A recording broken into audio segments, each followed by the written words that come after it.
Hi hello ನಮಸ್ಕಾರ. ಬರ್ರಿ ಇವತ್ತಿನ ವಿಡಿಯೋದಾಗ ನಾವು ಒಂದು ಹೇರ್ ಆಯಿಲ್ ಅಂದ್ರೆ ಒಂದು ತಲೆ ಕೂದಲಿಗೆ ನಾವು ಎಣ್ಣೆಯನ್ನು ಪ್ರಿಪೇರ್ ಮಾಡೋಣ. ಏನಪ್ಪ ಅಂತಂದ್ರೆ ನಾನು ಸ್ವಲ್ಪ ಮೆಂತ್ಯ ಕಾಳು ತೊಗೊಂಡೇನಿ, ಮತ್ತು ಸ್ವಲ್ಪ ನಾನು ಈ ದಾಸವಾಳ ಹೂವು ತೊಗೊಂಡೇನಿ, ಒಂದು 10-12 ದಾಸವಾಳ ಎಲೆ ತೊಗೊಂಡೇನಿ, ಒಂದು ಸ್ವಲ್ಪ ಕರಿಬೇವು ಎಲೆ ತೊಗೊಂಡೇನಿ.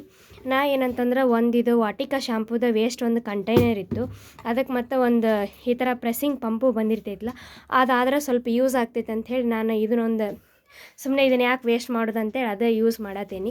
ನಾನು ಹೆಂಗೂ ಮನೆ ಒಳಗೆ ಅರುಣ್ ಗೋಲ್ಡ್ ಅಂತೇಳಿ ಕೊಕೊನಟ್ ಆಯಿಲ್ ಯೂಸ್ ಮಾಡ್ತೇನೆ ಅಡುಗೆಗೆ, ಅದೇ ಆಯಿಲನ್ನು ತೊಗೋತೀನಿ. ನೀವು ಯಾವ್ದು ಬೇಕಾದರೂ ಆಯಿಲ್ ತೊಗೋಬೋದು, ಪ್ಯಾರಾಚೂಟ್ ಆಗಿರ್ಬೋದು, ಇಲ್ಲ ಅಂತಂದ್ರೆ ಬೇರೆ ಬೇರೆ ಕೊಕೊನಟ್ ಆಯಿಲ್ಸ್ ಬ್ರ್ಯಾಂಡ್ಸ್ ಬರ್ತಾವೆ, ನೀವು ಯಾವ್ದಾರ ಯೂಸ್ ಮಾಡ್ಕೋಬೋದು.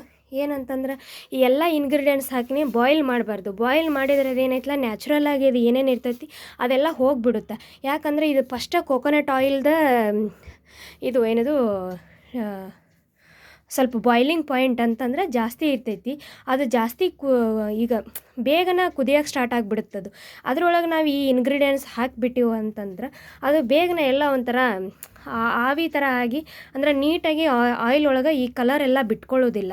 ಸುಮ್ಮನೆ ಅದೆಲ್ಲ ಆಯಿಲ್ ವೇಸ್ಟ್ ಆಗಿಬಿಡ್ತೈತಿ. ಅದ್ರ ಬದಲಿಗೆ ಈ ನ್ಯಾಚುರಲ್ ಆಗಿ ಇವು ಏನೇನು ಇಂಗ್ರೀಡಿಯೆಂಟ್ಸ್ ಅದಾವಲ್ಲ, ಇದನ್ನು ನಾವು ಹಂಗೆ ಡಬ್ಬಕ್ಕನ್ನು ಸ್ಟೋರ್ ಮಾಡ್ಕೊಂಡು ಅದಕ್ಕೆ ನಾವು ಆಯಿಲ್ ಹಾಕಿ ಒಂದು 4-5 ದಿನ ಇಲ್ಲ ಒಂದು ವಾರ ಬಿಟ್ಟರೆ ಸಾಕು, ಅದು ನ್ಯಾಚುರಲ್ ಆಗಿ ಒಂದು ಕಲರ್ ಬಿಡ್ತೈತಿ.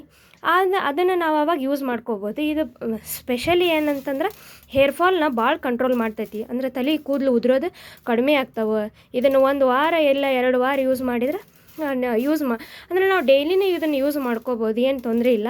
ಅಂದರೆ ಈ ಥರ ಇಂಗ್ರೀಡಿಯೆಂಟ್ಸ್ ಹಾಕಿರೋದ್ರಿಂದ ಒಬ್ಬೊಬ್ಬರಿಗೆ ಇಲ್ಲ ನಂಗೆ ತಲೆನೋವು ಬರ್ತೈತಿ ಆ ಥರ ಏನೂ ಇದೆ ಅಂದ್ರೆ ಬಾಯ್ಲ್ ಮಾಡಿದ್ರೆ ಸ್ಪೆಷಲಿ ಅದು ಸ್ವಲ್ಪ ಡಾರ್ಕ್ನೆಸ್ ಬರೋದ್ರಿಂದ ಸ್ವಲ್ಪ ತಲೆನೋವು ಬರ್ತೈತಿ.